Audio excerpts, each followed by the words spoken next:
നമസ്കാരം, ഞാൻ ശ്രീജിത്ത് സേ. ഇന്നത്തെ എൻ്റെ വീഡിയോ നമുക്ക് ഇപ്പോൾ കടകളിലൊക്കെ കിട്ടുന്ന ജനപ്രിയമായ ഒരു കോമ്പിനേഷനെ കുറിച്ചുള്ളതാണ്, ഒരു കോംബോയെ കുറിച്ചുള്ളതാണ്.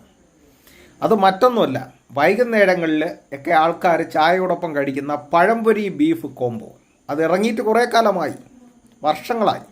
പക്ഷേ എന്നാലും അതിനെക്കുറിച്ചൊരു വീഡിയോ ചെയ്യാൻ എനിക്ക് ഇന്നാണ് സമയം കിട്ടിയത്.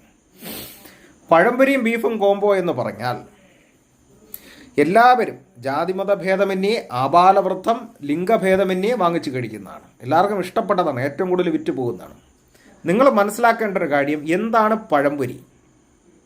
പഴുത്ത ഒരു ഏത്തൻകായ, നല്ല തേനൂറുന്ന ഒരു ഏത്തൻ പഴത്തെ കടലമാവിൽ മുക്കി എണ്ണയിൽ പൊരിച്ചെടുക്കുന്ന വളരെ രുചികരമായ, പരമ്പരാഗതമായിട്ട് നമ്മൾ കഴിക്കുന്ന ഒരു വിഭവമാണ്, ഒരു പലഹാരമാണ്. ഇവിടെ തിരുവനന്തപുരത്തൊക്കെ അതിനെ വാഴയ്ക്കപ്പം, ഏത്തയ്ക്കപ്പം എന്നൊക്കെ പറയും. അതാണ് രുചികരമായ, മധുരമുള്ള ഒരു കോമ്പിനേഷനാണ്. ഇനി എന്താണ് ബീഫ് കറി?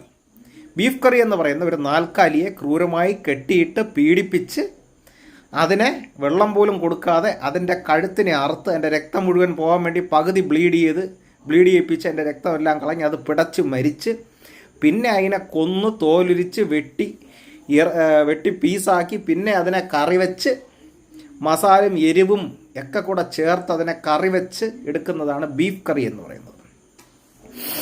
അപ്പം ബീഫ് കറി എന്ന് പറയുന്ന എരിവുള്ളതാണ്, അത് വച്ചിരുന്നാൽ നാറുന്നതാണ്, അത് കൊന്നെടുത്ത ഒരു ജന്തുവിൻ്റെ മാംസമാണ്.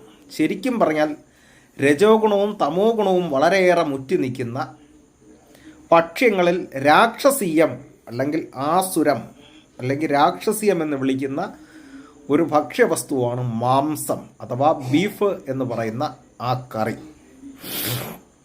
പഴംപൊരി എന്ന് പറഞ്ഞാലോ, ദേവന്മാർക്ക് വരെ നിവേദിക്കാൻ കഴിയുന്ന നല്ല മധുരമൂറുന്ന വാഴപ്പഴത്തിൽ നിന്ന് ഉണ്ടാക്കിയെടുക്കുന്ന ഒരു പലഹാരമാണ്. ഒന്ന് ദേവനും മറ്റത് അസുരനുമാണ്. ബീഫ് അസുരനാണ്, ബീഫ് രാക്ഷസനാണ്, ഒന്ന് ദേവനാണ്, മറ്റത് ദേവനാണ്. അപ്പോൾ ഇതിനെയാണ് നമ്മൾ വിരുദ്ധാഹാരം എന്ന് പറയുന്നത്. നമ്മൾ കഴിക്കുന്ന ഏത് ഭക്ഷണവും അതിൻ്റെ സൂക്ഷ്മാംശം നമ്മുടെ മനസ്സായി മാറുന്നു. അഗസ്ത്യർ പറയുന്ന ഒരു വാക്കാണ്. അപ്പോൾ ഈ വിരുദ്ധാഹാരം കഴിച്ചാൽ നമ്മുടെ മനസ്സ് ദുഷിക്കുകയല്ലേ ചെയ്യുന്നത്? അതിൻ്റെ സൂക്ഷ്മാംശം നമ്മുടെ ഉള്ളിൽ ചെല്ലുമ്പോൾ നമ്മുടെ മനസ്സ് കാണ്ടാമൃഗത്തെ പോലെ ദുഷിക്കും. അതുമാത്രമല്ല, ശരീരത്തിന് പ്രശ്നമുണ്ടാക്കും, ത്രിദോഷങ്ങൾക്ക് കോപമുണ്ടാക്കും, വാതപിത്ത കഫങ്ങളുടെ എല്ലാം ഓർഡർ തെറ്റിക്കും, ക്യാൻസർ ഉണ്ടാക്കും, ഹൃദ്രോഗമുണ്ടാക്കും, അകാല വാർദ്ധക്യമുണ്ടാക്കും, മരണമുണ്ടാക്കും, സമൂഹത്തിലും ദോഷമുണ്ടാക്കും.